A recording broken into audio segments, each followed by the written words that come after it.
At its peak, the Baldwin Piano Company employed over 2,000 people in Cincinnati, Ohio. They built instruments that sat in the White House and on concert stages across Europe. Liberace played Baldwin. Aaron Copland composed on Baldwin. They manufactured 1 million pianos, becoming the undeniable soundtrack of middle-class America. So how did the institution that built the heartbeat of the American home suddenly collapse into a $9 billion bankruptcy, wiping out the life savings of ordinary citizens and leaving its historic 8-story factory completely silent?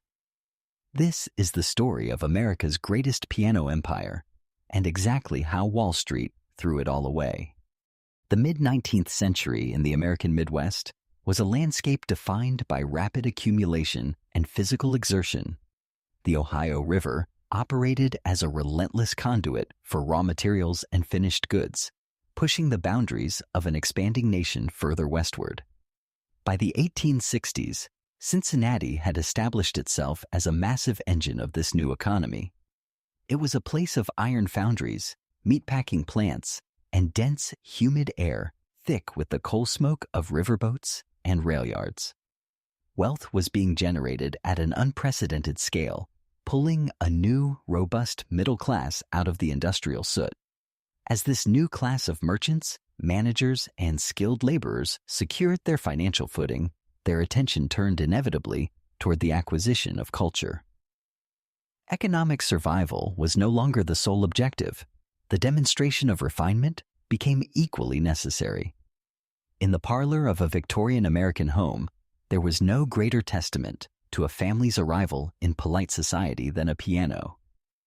It was an object of immense physical weight and complex engineering that signaled domestic stability, disposable income, and a commitment to the education of the next generation.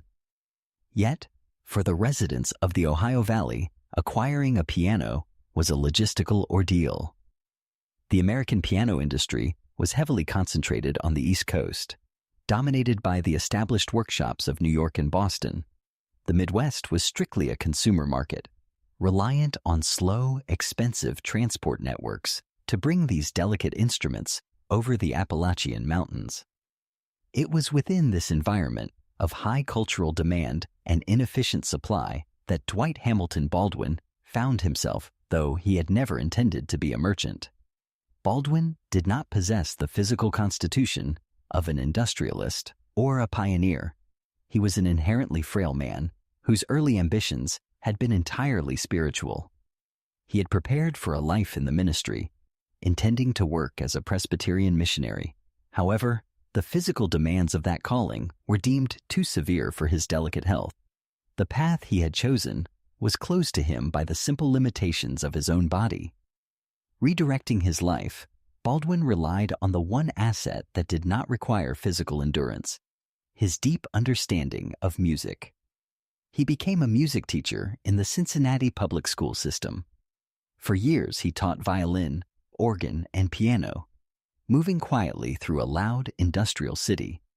His work placed him in direct contact with the families of the rising middle class. He observed their aspirations, understood their domestic economies, and, most importantly, recognized their frustration with the process of acquiring quality instruments. When parents needed advice on which piano to purchase for their children, they naturally turned to the quiet, meticulous music teacher for guidance. In 1862, Baldwin formalized this role. With $2,000 in carefully accumulated savings, he opened a small retail music store. He did not approach the enterprise with the aggressive tactics of a traditional salesman. Instead, he operated as an arbiter of taste and a trusted advisor. He leveraged his reputation as an educator, selecting instruments from reputable Eastern manufacturers and acting as the intermediary for Cincinnati families. The model was fundamentally sound because it was built on genuine authority rather than mere transaction. Customers trusted his ear, and they trusted his judgment. The retail operation proved successful, but the logistics of moving heavy, sensitive instruments from the Atlantic coast to the Midwest required a level of operational management that went beyond teaching and advising. In 1865, the trajectory of the business shifted with the hiring of Lucian Woolson. Woolson was a young veteran of the American Civil War, originally hired simply to keep the company books. However, it quickly became apparent that Woolson possessed a rare architectural mind for business. He did not just record numbers, he analyzed the systems behind them. While Baldwin possessed the ear and the public trust, Woolson understood credit, inventory circulation, and regional expansion. Woolson recognized that the demand for pianos was not confined to Cincinnati, but extended across the entire expanding frontier of the Midwest. Under Woolson's strategic direction, the small retail shop began to evolve into a sprawling distribution network. They opened branch locations in other cities, establishing a formidable retail footprint that commanded the attention of the Eastern manufacturers. By 1873, Woolson was made a full partner, and the firm of D.H. Baldwin and Company became one of the most powerful musical instrument distributors in the United States. To maintain their position at the apex of the regional market, Baldwin and Woolson needed to offer the finest instruments available. In the late 19th century, no name carried more weight or prestige than Steinway & Sons. Securing a dealership agreement with Steinway was the ultimate validation for a regional merchant. It guaranteed a steady stream of elite clientele who demanded the New York manufacturer's unparalleled reputation for acoustic excellence. For years, Baldwin operated as a premier representative for Steinway in the Ohio Valley. It was a highly profitable symbiotic relationship. The Eastern manufacturer gained access to the lucrative Midwestern market through a trusted local distributor, and the distributor anchored its entire retail empire on the prestige of the Steinway name. But retail dominance, built on another company's product, is inherently fragile. The distributor always remains vulnerable to the strategic whims of the manufacturer. By the late 1880s, the American economy was changing. Corporations were beginning to consolidate their operations, seeking greater control over their supply chains and their retail endpoints. Steinway, operating from a position of absolute market supremacy, reevaluated its reliance on independent regional dealers. The manufacturer determined that it could capture higher margins and maintain tighter control over its brand by establishing its own company-owned showrooms in key American cities, rather than splitting profits with independent distributors. In 1887, the corporate machinery of Steinway moved against its own network. The company abruptly terminated its long-standing dealership agreement with D.H. Baldwin and Company.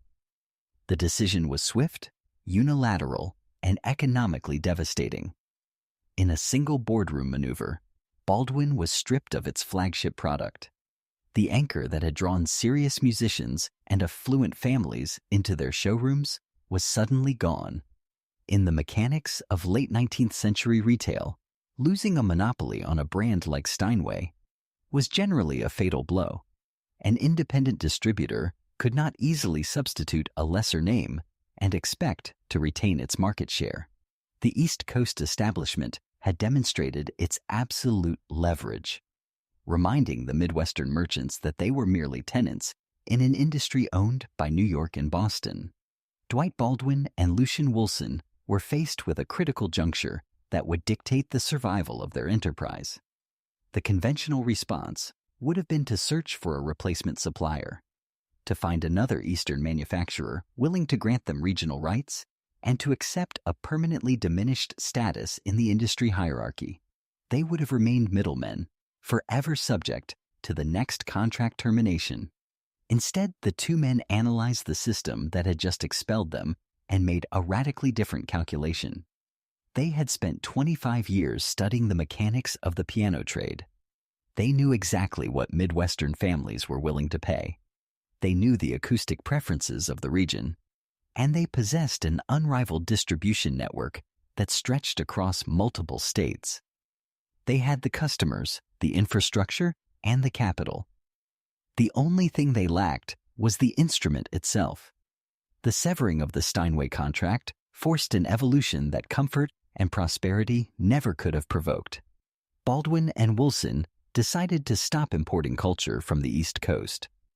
They would no longer operate as subordinates in a supply chain controlled by others. If the established manufacturers would not supply them with a piano worthy of their retail network, they would simply build one themselves. The transition from selling a product to manufacturing it requires a complete reorganization of capital, labor, and risk. It meant abandoning the relative safety of the showroom floor for the unpredictable variables of the factory floor. It required sourcing timber, hiring metallurgists, and understanding the complex physics of acoustic resonance. It was a massive financial gamble, driven by the sting of corporate rejection and the sheer necessity of survival. Yet, the decision was made. The quiet music teacher and the meticulous bookkeeper committed themselves to the industrial arts. The era of D.H. Baldwin as a mere merchant had ended. The era of Baldwin as an American industrial empire was about to begin. The decision to transition from regional distributors to independent manufacturers required more than sheer corporate willpower. It required physical and logistical infrastructure that could rival the entrenched monopolies of the American East Coast. When Dwight H. Baldwin and Lucien Wilson committed to building their own pianos, they did not have to search for an ideal manufacturing environment. They were already standing in the center of one. Cincinnati, Ohio, in the late 19th century, was not merely a populated market. It was a highly optimized industrial node, uniquely positioned to facilitate the exact type of massive, systemic production the two men now required. To understand the rapid ascent of the Baldwin manufacturing empire, one must examine the geography of the Ohio River Valley.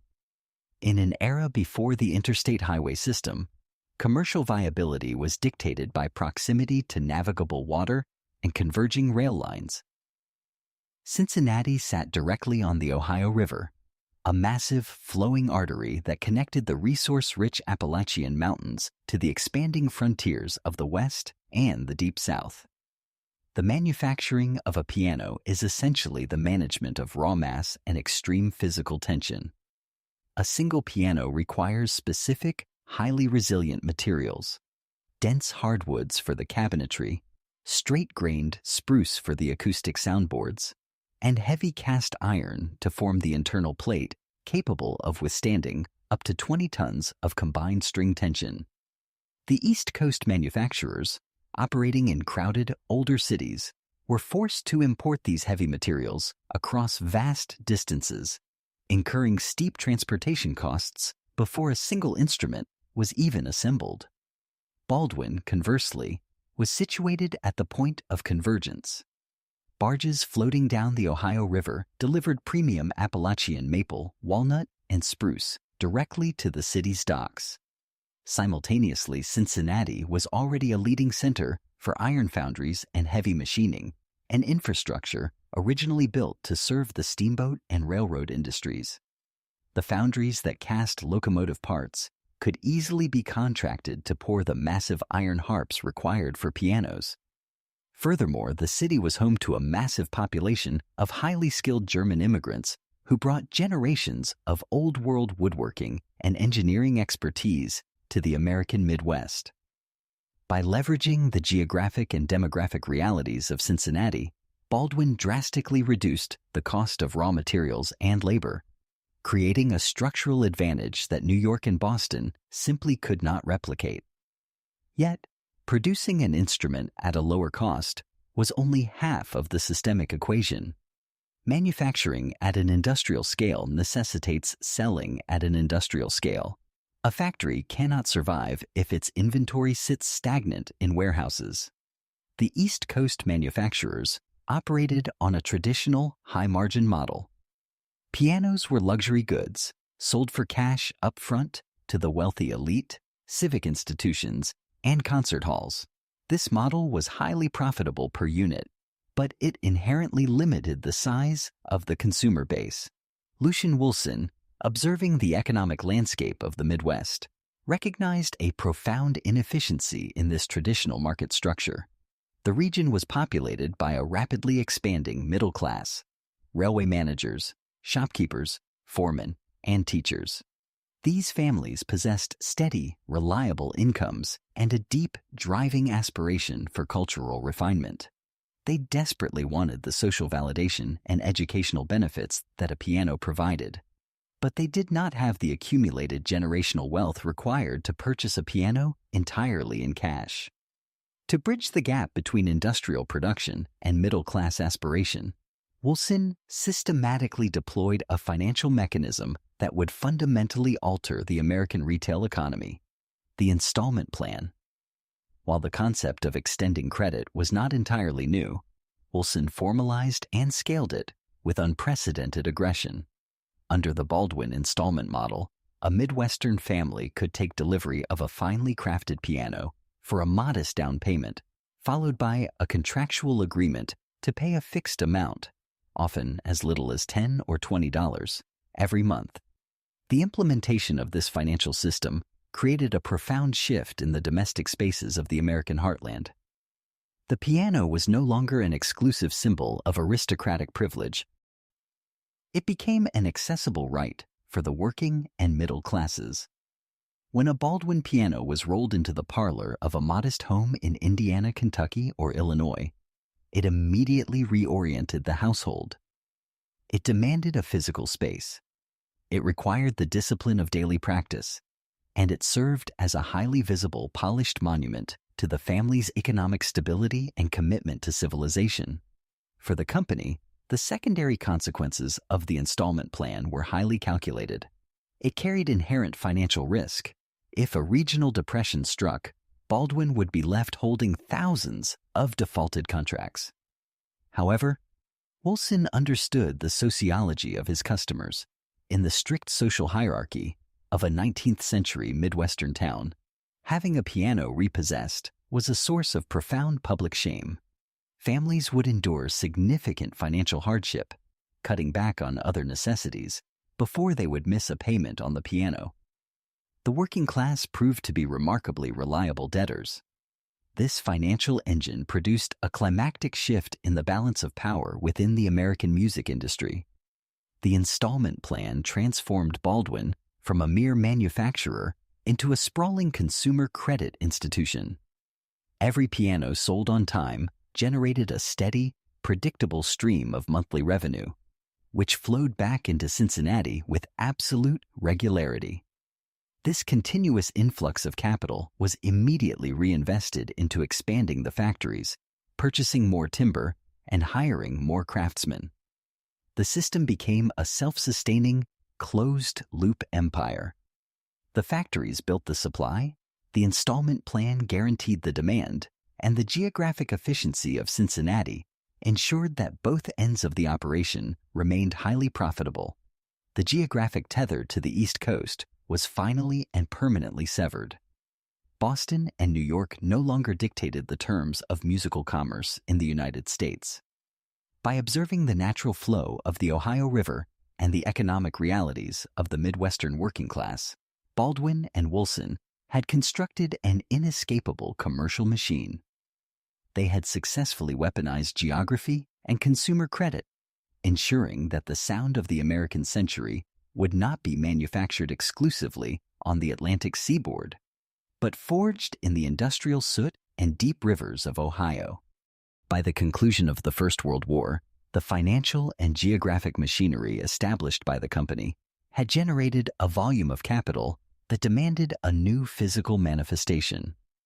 The scattered array of early workshops operating along the Cincinnati waterfront could no longer sustain the sheer tonnage of raw materials flowing in, nor could they output the thousands of finished instruments required to satisfy the relentless momentum of the installment contracts.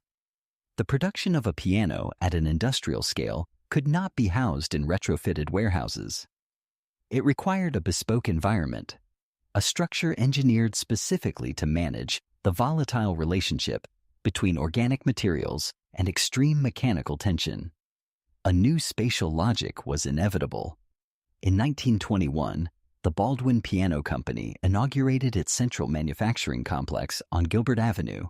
It was an 8-story fortress of red brick, designed with the imposing, symmetrical lines of the Italian Renaissance Revival style. From the exterior, standing massive against the Ohio sky, it projected the image of a permanent civic institution, rather than a site of heavy commercial industry. Yet beneath the aesthetic grandeur, every architectural choice was dictated by the unforgiving physics of acoustic manufacturing. It was a machine designed to be inhabited by human workers. The foundations of the entire system was the meticulous management of moisture. A piano is essentially a living mechanism, constructed of organic matter, placed under immense, constant stress. If the Appalachian spruce, used for the soundboard, or the dense maple of the pin block, retained even a fraction of excess ambient humidity, the instrument would inevitably warp when placed in the dry, coal-heated parlors of Midwestern homes. A warped soundboard produced a deadened tone, rendering the acoustic properties useless and threatening the integrity of the installment contracts that kept the company solvent. To systematically eliminate this risk, the lower levels of the Gilbert Avenue complex housed an extensive network of massive, steam-heated drying kilns. Raw timber arriving from the river docks was immediately absorbed into these chambers, where it remained in isolation for months. The dehydration process was monitored with strict, empirical discipline. Factory engineers treated the wood not as a static building material, but as a volatile environmental variable that had to be mathematically neutralized before it could be trusted on the assembly line. Rising high above the kilns and the bustling production floors was the building's most prominent architectural feature, a towering clock structure that dominated the Cincinnati skyline.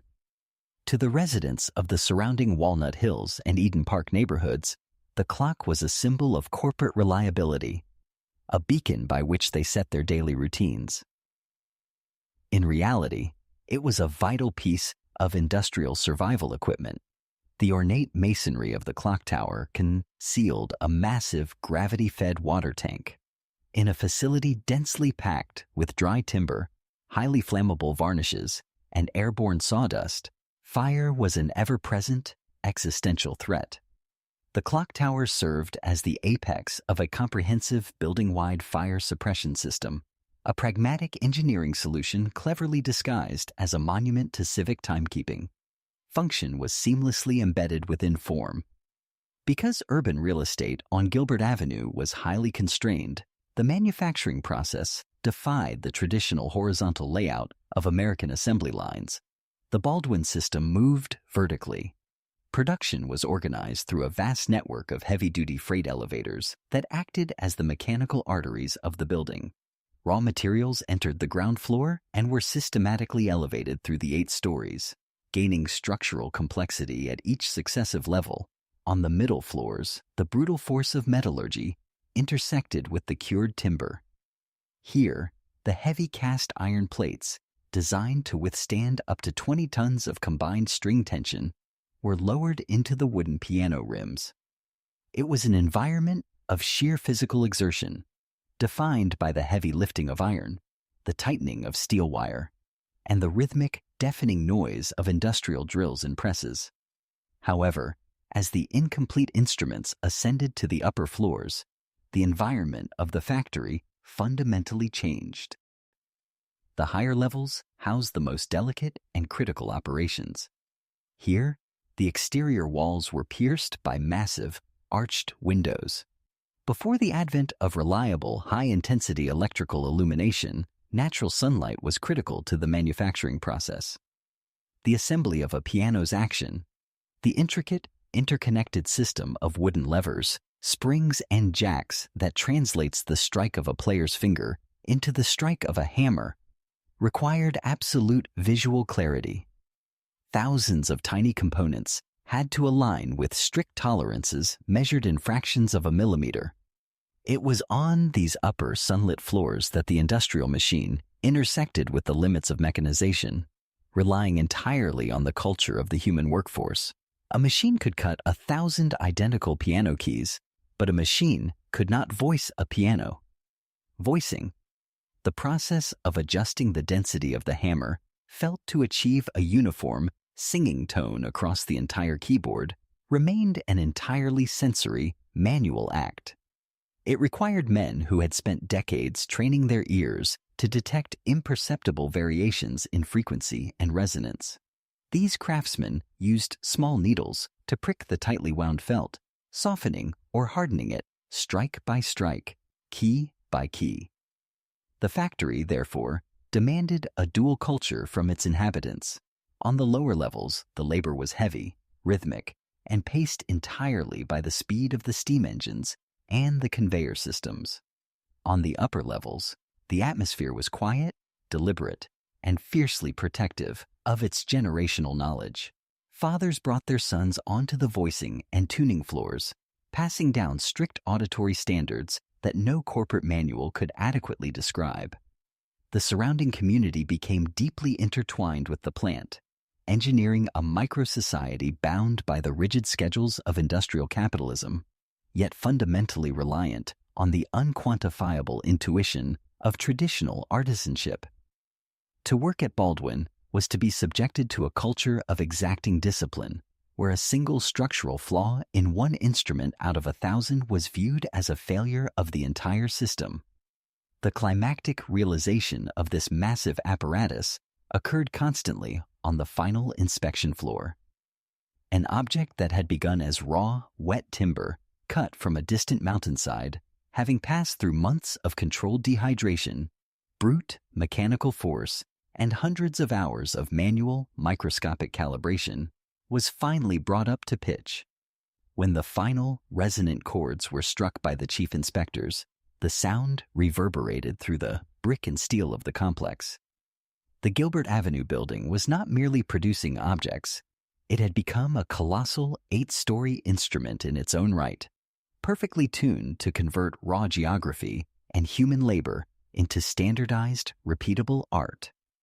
The approved pianos were then loaded back into the freight elevators, lowered to the ground-level loading docks, and dispersed across the continent by rail, feeding the vast, hungry financial machinery that demanded their creation. The precision engineered within the 8 stories of the Gilbert Avenue factory was designed to exert absolute control over organic materials. By the end of the Second World War, the Baldwin Piano Company was forced to apply that same rigorous systemic control to an unprecedented demographic explosion. In 1945, the American economy pivoted violently from military mobilization to domestic consumption. The catalyst for this transformation was the Servicemen's Readjustment Act, universally known as the GI Bill. This legislation effectively subsidized a massive reorganization of the American landscape, offering low-cost mortgages to millions of returning soldiers. The immediate result was the birth of the modern suburb. Vast tracts of standardized housing built on former farmland, pulling the population out of dense urban centers and into newly partitioned neighborhoods. This geographic migration presented a unique logistical challenge to the American consumer market. Millions of new houses required furnishing, and the suburban living room was designed with a specific spatial hierarchy. It demanded a focal point, an object that communicated stability, domestic permanence, and a commitment to the newly defined American dream. The piano, which had spent the previous half-century transitioning from an aristocratic luxury to a middle-class aspiration, was now positioned as a standardized fixture of the post-war home. The financial infrastructure that Lucian Wilson had constructed decades earlier, the installment plan, was perfectly primed for this demographic shift. Young families, burdened with new mortgages but buoyed by steady post-war employment, utilized Baldwin's credit system to place an instrument in their homes. Revenue at the Cincinnati headquarters surged aggressively, multiplying nearly 5-fold within a decade. The factory on Gilbert Avenue, operating with the synchronized efficiency refined during the war years, ran at maximum capacity to meet the demands of this sprawling new frontier. However, the suburbanization of America involved more than just the construction of private homes. The post-war baby boom generated an immediate, overwhelming need for civic infrastructure. Entirely new municipalities required new churches, community centers, and most critically, public schools. Music education, previously a private pursuit or a luxury of elite academies, was integrated into the standardized curriculum of the American public education system. Recognizing this massive institutional market, Baldwin deployed a specific instrument designed to dominate it: the Hamilton Studio Upright. Unlike the delicate concert grands built for professional stages, the Hamilton was engineered for sheer durability. It was constructed to withstand the fluctuating temperatures of school gymnasiums, the varied humidity of church basements, and the relentless daily physical punishment inflicted by hundreds of novice students. The institutional placement of the Hamilton Upright functioned as a deeply open embedded long-term acquisition strategy. By securing bulk government and municipal contracts, Baldwin ensured that an entire generation of American children would experience their first physical interaction with music on a keyboard, bearing their name. The sound of the Hamilton became the acoustic baseline of the American childhood. The brand was no longer just a manufacturer. It was an integral component of the nation's educational infrastructure. As Baldwin secured its dominance in the physical spaces of the home and the school, a new technology arrived that allowed the company to conquer the psychological space of the American public. In the 1950s, the television set began to challenge the piano as the focal point of the living room. Rather than competing against this new medium, Baldwin integrated it into their systemic expansion. Television required visual spectacle, and a gleaming concert grand piano provided immediate architectural authority to any broadcast stage. The company aggressively pursued placement on national networks. When the highly flamboyant entertainer Liberace premiered his televised program, he performed exclusively on a Baldwin. His program reached millions of viewers simultaneously, transforming the piano from an auditory instrument into an object of mass visual glamour. It was a masterful alignment of product and medium. Every week, millions of families sat in their suburban living rooms watching an iconic performer play a Baldwin on television, while their own Baldwin Upright sat quietly against the wall just a few feet away. This compounding exposure effectively erased the regional identity of the company. They were no longer a Midwestern manufacturer challenging the East Coast elite. They were the ubiquitous sound and image of American entertainment. The relentless momentum of the GI Bill, the institutional contracts, and television marketing pushed the Gilbert Avenue facility to extraordinary output levels. The factory operated in continuous shifts, a massive engine converting timber and iron into domestic culture. The volume of production completely upended the traditional metrics of the piano industry, which had historically prized scarcity and exclusivity. Baldwin had chosen a different systemic philosophy: democratization through scale. The climactic validation of this philosophy arrived in 1973. That year, the Baldwin Piano Company recorded the production of its 1 millionth upright piano. It was a statistical monument without precedent in American musical manufacturing. To comprehend the scale of 1 million upright pianos is to understand a logistical triumph. It represented an unfathomable tonnage of cast iron poured, an entire forest of Appalachian timber harvested and dried, and millions of hours of meticulous, disciplined labor executed within the red brick walls in Cincinnati. By the time that millionth instrument rolled off the freight elevators, Baldwin had fundamentally altered the acoustic environment of the nation. Yet, beneath the surface of this historic milestone, the very nature of such massive production carried an invisible, structural vulnerability. A manufacturing system designed to run continuously at peak volume requires a market capable of infinite absorption.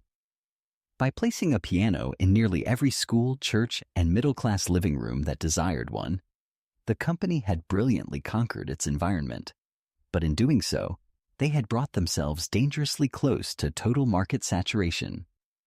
The golden era had produced an empire of unprecedented scale, but an empire that has expanded to its absolute geographical and demographic limits is an empire that must eventually confront the impossibility of endless growth. The capacity to manufacture 1 million upright pianos while expanding an international footprint in the concert grand market presented a profound industrial paradox. In the standard ecosystem of 20th century American manufacturing, mass production traditionally required the systematic descaling of labor. To achieve exponential volume, complex tasks were typically broken down into repetitive, mechanized actions that could be performed by interchangeable low-wage workers. The Baldwin Piano Company, operating within the dense brick walls of the Gilbert Avenue complex, managed to defeat this industrial gravity. They achieved the sheer volume of a modern assembly line without sacrificing the acoustic integrity that defined their brand.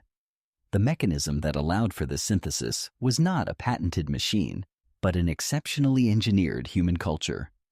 To decode the operational power of the Baldwin factory during its mid-century peak, one must examine the specific systemic conditions that forged its workforce.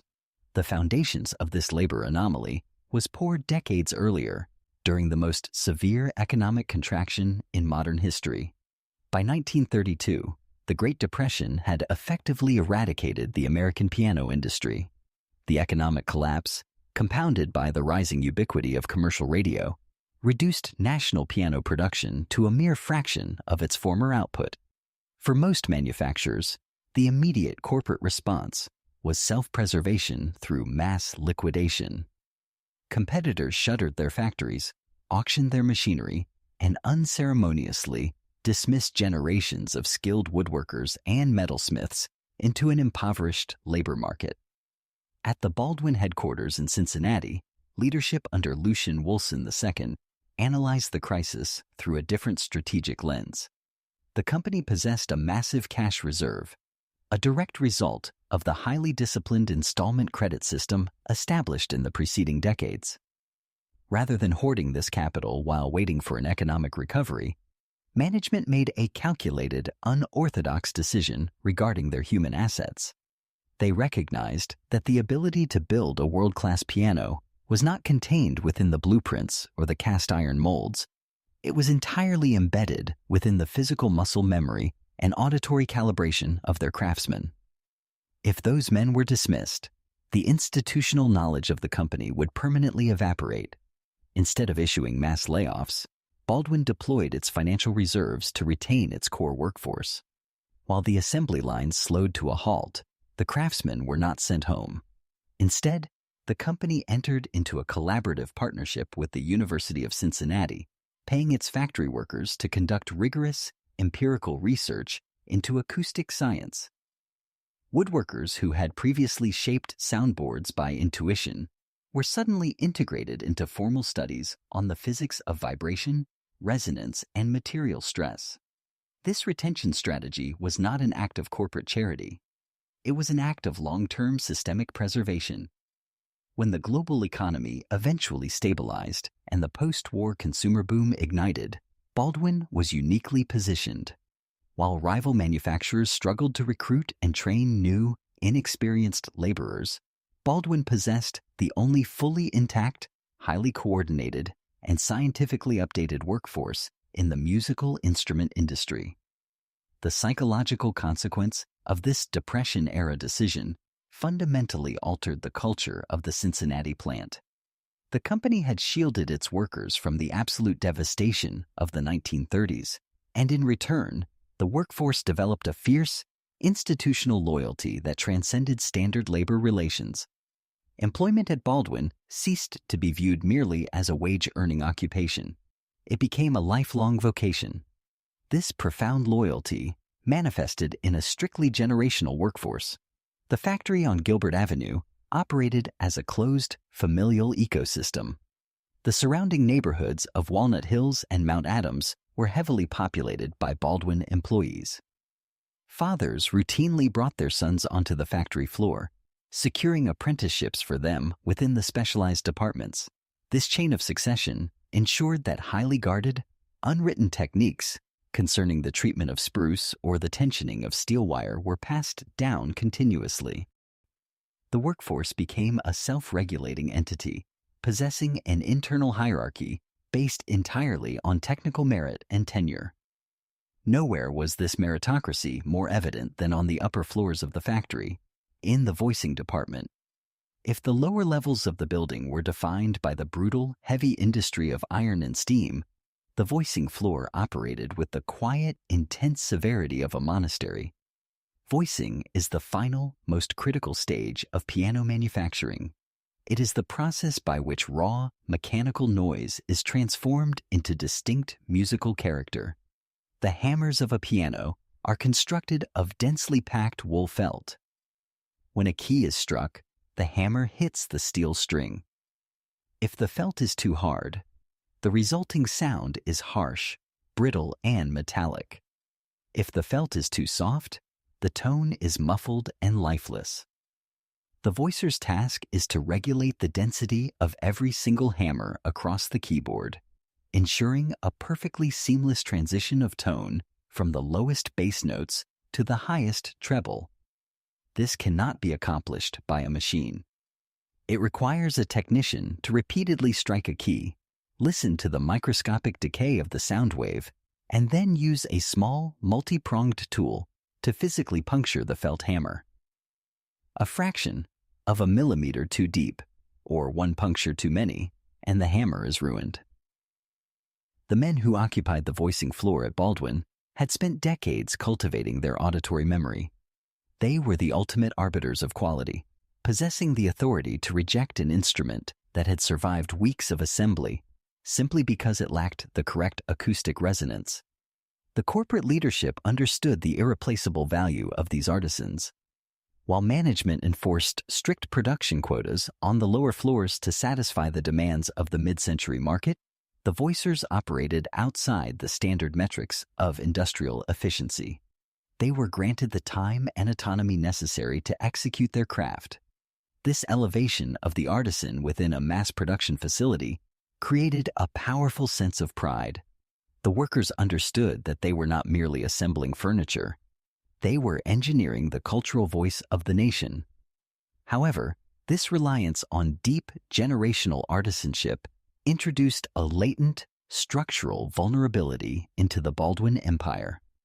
The system was functioning flawlessly, producing unprecedented volume without compromising reputation, but it was entirely dependent on a specific human demographic anchored to a specific geographic location. The knowledge of how to voice a Baldwin Grand or stabilize a Hamilton upright was not archived in corporate manuals. It lived exclusively in the hands and ears of aging men in Cincinnati. As the company moved through the height of its golden era, a subtle tension began to form. The demands of the global market were accelerating, but the cultivation of a master voicer still required 20 years of patient, localized apprenticeship. The human architecture that sustained the company was undeniably strong, but it was also rigid and entirely immobile. If the corporate entity ever decided to detach itself from this specific community, or if the chain of generational succession were ever broken, the physical machines would remain, but the ability to produce the instrument would instantly vanish. The system was perfect, provided it never had to move. The profound integration of human artisanship and industrial scale that defined the Cincinnati operation was a triumph of mid-century manufacturing, but it was inherently bound to the economic realities of its era. As the Baldwin Piano Company moved through the 1960s, the macroeconomic landscape of the United States began to shift. The post-war boom was stabilizing, inflation was becoming a structural concern, and corporate boards across the nation were increasingly adopting a new philosophy of capital efficiency. Within this new analytical framework, the Gilbert Avenue plant was no longer viewed merely as a cathedral of craftsmanship. Through the cold, objective lens of corporate spreadsheets, the Cincinnati facility was a multi-story liability. It was an aging, inefficient vertical structure situated in a northern urban center with correspondingly high wages, rising property taxes, and entrenched labor expectations. The corporate desire to detach from this costly environment was already taking shape in the boardroom, but the physical decoupling required a catalyst. That catalyst arrived on the night of March 4th, 1964. A massive fire erupted in the company's sprawling lumber yards, situated just yards from the main 8-story factory. The blaze consumed highly flammable stockpiles of Appalachian spruce, maple, and walnut. The carefully curated, raw inventory that dictated the company's production schedule. The event triggered a massive civic response. Hundreds of Cincinnati firefighters, aided by Baldwin employees who lived in the surrounding neighborhoods of Walnut Hills and Mount Adams, fought through the night to protect the flagship building. They succeeded in saving the brick structure, preserving the physical heart of the operation. However, saving the building did not save the institution. The destruction of the seasoned lumber yards provided executive leadership with the perfect, undeniable rationale to accelerate a geographic transition that had already been quietly initiated.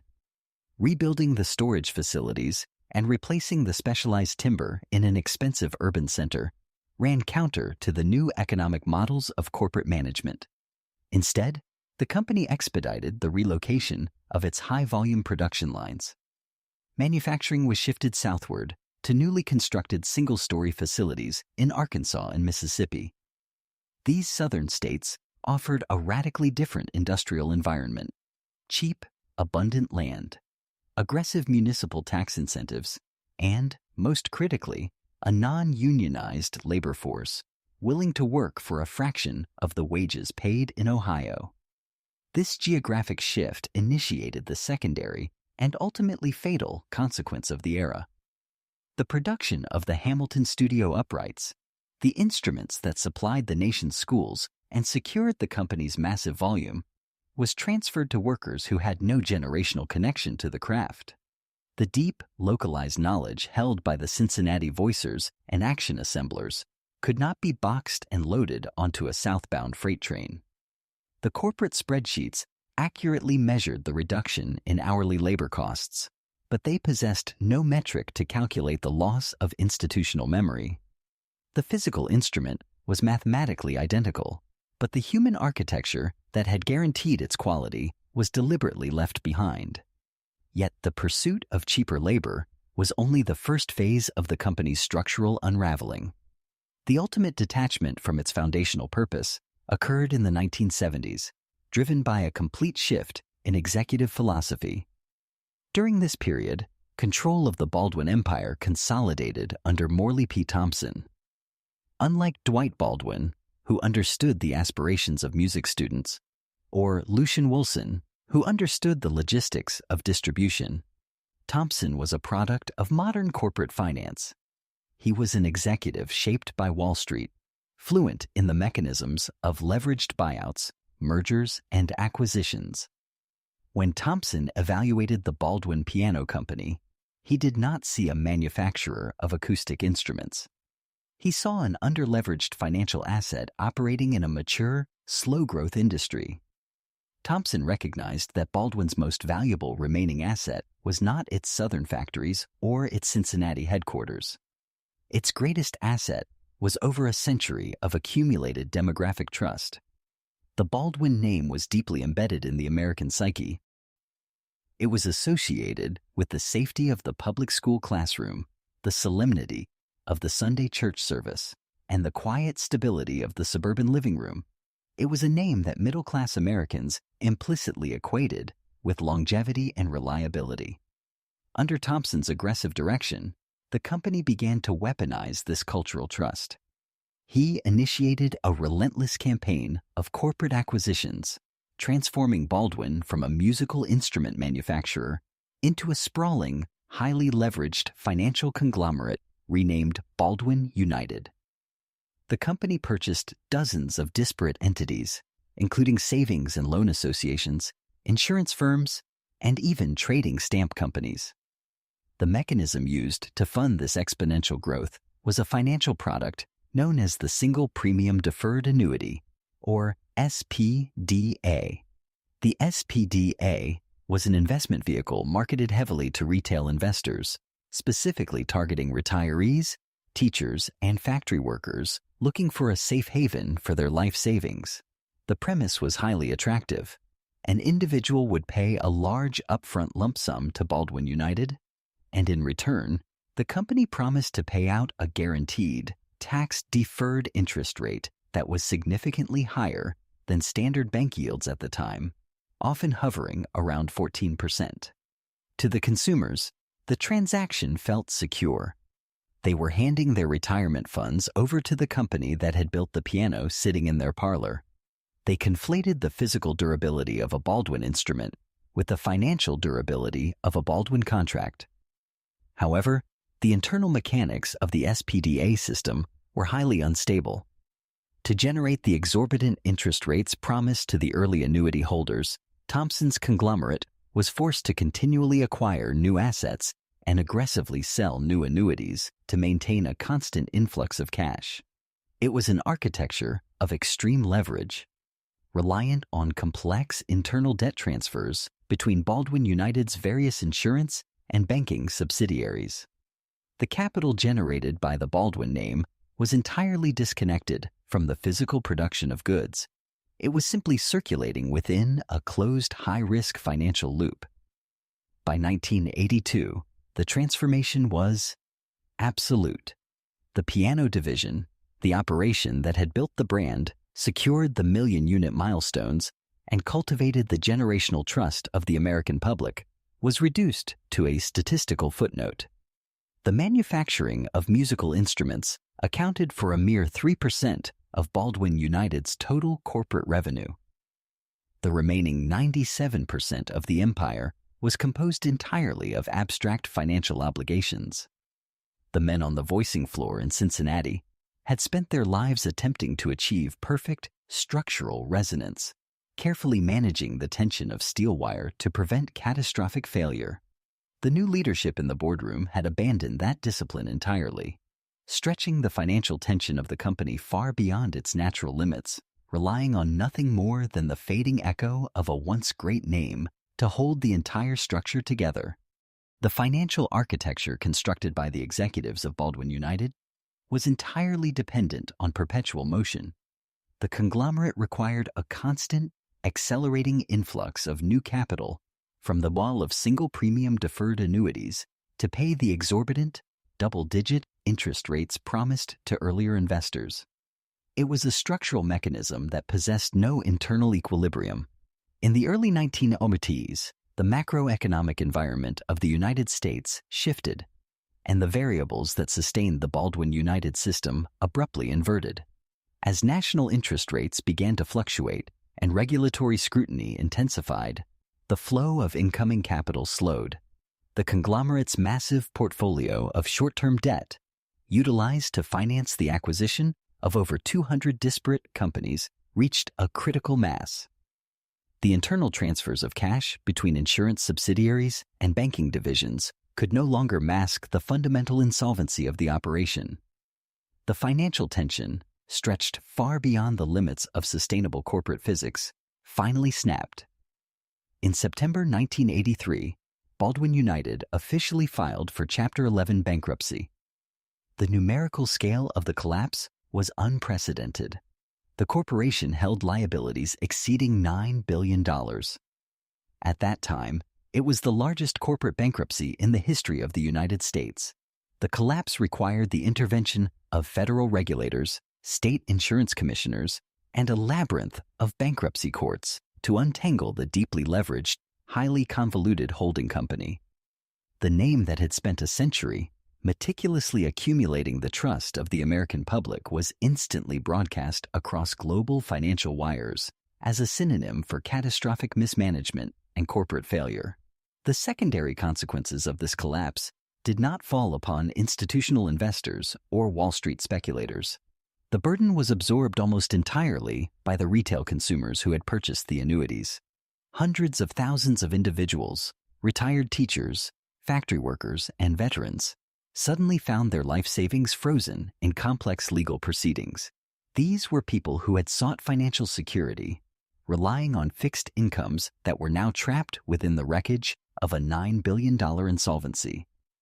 The psychological impact on these consumers was profound, driven by a deep sense of brand betrayal. They had not entrusted their money to an obscure hedge fund. They had handed their retirement capital to Baldwin. They had relied on the implicit guarantee of a name that was stamped on the pianos in their childhood homes, their local churches, and their community schools. The corporate leadership had weaponized the quiet, domestic reliability of the acoustic piano to sell high-risk financial instruments, and when the system failed, the cultural equity of the brand was liquidated alongside its financial assets. Amidst the massive legal reorganization, the original piano manufacturing division was legally severed from the bankrupt parent company. In 1984, a management buyout managed to extract the musical instrument operations from the financial ruins. Technically, the piano company survived. It was re-established as an independent entity, free from the crushing debt of the insurance and banking subsidiaries. The leadership intended to return the company to its foundational purpose, building and selling pianos. However, survival in a courtroom is not equivalent to survival in the consumer market. The Baldwin that emerged from bankruptcy was returning to an industry that had fundamentally transformed. The peak of American acoustic piano sales had occurred in the late 1970s. By the mid-1980s, the market was in a state of irreversible contraction. The demographic engine that had driven Baldwin's golden era, the post-war baby boom, had matured. The birth rate had declined, resulting in fewer children entering public school music programs. Furthermore, the domestic landscape of the American living room had shifted. The arrival of affordable electronic keyboards, personal computers, and new forms of home entertainment displaced the acoustic piano from its central position in middle-class culture. The demand for the Hamilton Studio Upright, the durable workhorse that had once fueled the company's massive volume, steadily evaporated. The company found itself operating a vast, aging manufacturing infrastructure built for a million-unit market that no longer existed. The flagship factory on Gilbert Avenue in Cincinnati, which had already lost the bulk of its high-volume production to the non-unionized southern plants in the 1960s, operated at a fraction of its historical capacity. The 8-story brick fortress, once a meticulously synchronized machine of time and human artisanship, slowly hollowed out. Through the 1990s, the Cincinnati facility functioned essentially as a ghost ship. The towering drying kilns were largely cold. The massive freight elevators moved infrequently. The voicing floors, where generations of craftsmen had once passed down the auditory secrets of the trade, were occupied by a dwindling, aging workforce. The company simply could not generate the capital necessary to retrofit the 1921 building for modern, low-volume efficiency. The physical plant had outlasted the economic conditions that justified its existence. The definitive end of the Cincinnati era arrived at the turn of the millennium. In late 2001, the Gibson Guitar Corporation acquired the remaining assets of the Baldwin Piano Company. As part of the corporate consolidation, the new ownership made the inevitable logistical decision. The Gilbert Avenue factory was permanently shut down. There was no sudden catastrophe, no dramatic fire or labor strike to mark the closure. The final piano rolled out of the loading docks, the remaining machinery was powered down, and the doors were locked. A continuous line of manufacturing that had operated on that specific site for over a century was quietly extinguished. The building was left standing, completely silent. The termination of the Cincinnati plant was followed by the systematic dismantling of the company's remaining domestic infrastructure. Production was briefly consolidated at the facility in Truman, Arkansas. However, competing against the heavily subsidized, low-cost manufacturing centers in East Asia proved impossible for a company still recovering from decades of brand dilution and financial instability.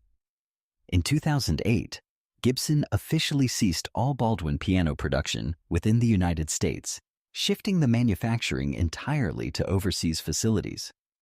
When the lights were turned off in the Arkansas plant, the loss extended far beyond the physical machinery or the corporate trademark. The true casualty of the 2008 closure was the final, total erasure of the human architecture that had defined the company. The highly specialized, unwritten knowledge required to build, tension, and voice a world-class acoustic instrument dissipated into the local labor pool. The thousands of skilled workers, the men and women whose physical muscle memory and trained ears had constituted the actual value of the Baldwin name, were permanently separated from their craft. A century of localized, generational engineering was wiped out, leaving behind only the brand name entirely detached from the hands that had built it. Today, a traveler moving along Interstate 71 through the urban center of Cincinnati will pass a monolithic, 8-story structure of red brick. The massive clock tower still dictates the skyline of the Eden Park neighborhood. The arched windows, designed over a century ago to capture the precise angles of the afternoon sun, still reflect the shifting weather of the Ohio River Valley. From the highway, the building projects an aura of absolute permanence. It appears exactly as it did during the height of the post-war industrial boom, standing as a pristine monument to Midwestern manufacturing. However, the preservation of the exterior conceals a profound structural irony within. The Gilbert Avenue factory was not saved from the wrecking ball by an industrial renaissance. It was rescued by the mechanics of modern real estate development. Following the permanent cessation of manufacturing, the massive complex sat dormant, a hollowed-out shell of industrial capitalism. Yet, as the 21st century progressed, the architectural remnants of heavy industry acquired a new, highly marketable aesthetic value. The raw brick, the exposed steel beams, and the soaring 13-foot ceilings, features originally dictated by the harsh physical requirements of steam machinery and acoustic physics, were suddenly prized by urban developers. The factory was purchased, gutted of its remaining industrial infrastructure, and systematically transformed into a complex of luxury loft apartments. The building is now marketed simply as the Baldwin. The spatial reorganization of the structure provides a stark commentary on the shift in the American economy. The cavernous lower levels, where thousands of tons of Appalachian timber were once carefully dehydrated in massive steam-heated kilns, now function as secure, climate-controlled parking garages for imported luxury vehicles. The heavy-duty freight elevators, which once carried the grueling, deafening labor of iron plate assembly, have been replaced by silent, high-speed passenger lifts. The upper floors, where generations of highly specialized craftsmen spent decades ruining their eyesight to voice hammer felts with microscopic precision, have been partitioned into premium living spaces. The demographic occupying these rooms has shifted entirely. The factory that was built by the labor of the working class is now inhabited almost exclusively by the beneficiaries of the modern, abstracted economy. Financial analysts, tech developers, and corporate managers, the monthly rent required to secure a single apartment within the former voicing department far exceeds the annual salary of the craftsmen who originally stood in that exact physical space. This gentrification represents the final erasure of the factory's foundational purpose. The developers successfully preserved the shell of the cathedral, but they entirely sanitized its history. The marketing brochures for the apartments emphasize the historic charm and industrial chic of the property, commodifying the aesthetic of blue-collar labor while entirely divorcing it from the grueling physical reality, the deafening noise, and the ultimate financial betrayal of the workers who occupied it. The architecture remains, but the legacy of the labor has been thoroughly overwritten by premium real estate. The silent, repurposed factory serves as a permanent physical autopsy of late 20th century corporate mismanagement. The collapse of the Baldwin Piano Company was not the result of an inferior product, nor was it primarily the fault of changing consumer tastes, though demographic shifts certainly played a role. The fatal wound was self-inflicted in the boardroom. The profound cautionary lesson of the Baldwin Empire lies in the destructive nature of financialization. When executive leadership under Morley P. Thompson ceased to view the company as a manufacturer of physical instruments and began treating it as a highly leveraged financial vehicle, the structural integrity of the century-old institution was compromised. Wall Street metrics prioritized immediate, exponential returns over the slow, methodical accumulation of quality and trust. The executives extracted the equity of the brand, utilizing the deep cultural goodwill established by generations of careful woodworkers to sell speculative, high-risk annuities. They treated a legacy as a liquid asset. When the financial algorithms failed, the executives were shielded by bankruptcy laws and corporate restructuring. The true cost of the collapse was absorbed by the surrounding community. It was paid by the retirees, who lost their life savings, by the craftsmen, who lost their generational vocations, and by a city that lost a massive engine of its middle class. The tragedy of Baldwin is a definitive case study of what occurs when an American corporation forgets what it actually produces, abandoning its core operational values in pursuit of abstract financial engineering. Yet, despite the destruction of the corporate entity and the sanitization of its flagship factory, the ultimate legacy of the Baldwin Piano Company refuses to be entirely erased. The physical machinery of the company has been dismantled, but the output of that machinery possessed a stubborn, undeniable permanence. Throughout the United States, scattered across 50 states and spanning multiple generations, the acoustic artifacts of the Gilbert Avenue plant remain. In the dim basements of aging Midwestern churches, Hamilton studio uprights continue to hold their tuning, their heavy wooden casework scarred by decades of continuous use. In the neglected music rooms of underfunded public schools, the instruments that introduced millions of children to the architecture of sound still sit against the cinder block walls.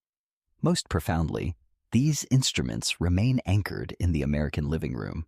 They are inherited objects, passed down from grandparents to grandchildren, often sitting out of tune and unplayed, yet too heavy and too historically significant to discard. They serve as quiet wooden monuments to a bygone era of domestic life. Every time a child sits at one of these inherited keyboards, pressing a heavy ivory key and sending a felt hammer striking against a steel string, a physical connection is instantly reestablished. The resulting sound wave is not a digital approximation. It is the exact acoustic resonance calculated by a team of engineers in the 1930s, executed by the hands of an Ohio woodworker in the 1950s, and preserved within the tension of the instrument for over half a century. The corporate entity was liquidated. The financial empire collapsed under the weight of its own hubris. The brick factory was sterilized and sold to the highest bidder.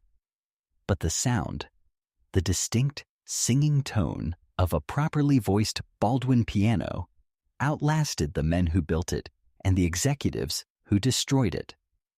The company may have fallen silent, but the instruments they left behind continue to act as undeniable, resonant witnesses to the heights of American industrial craftsmanship. As we conclude this documentation of the Baldwin Piano Factory's rise and fall, we invite you to engage with this history. If you found value in this exploration of America's industrial heritage, please like, share, comment, and subscribe to the channel to ensure these forgotten narratives continue to be told. Finally, we leave you with a short prayer. May you and your families be blessed with peace, health, and stability in the days to come. Thank you for watching.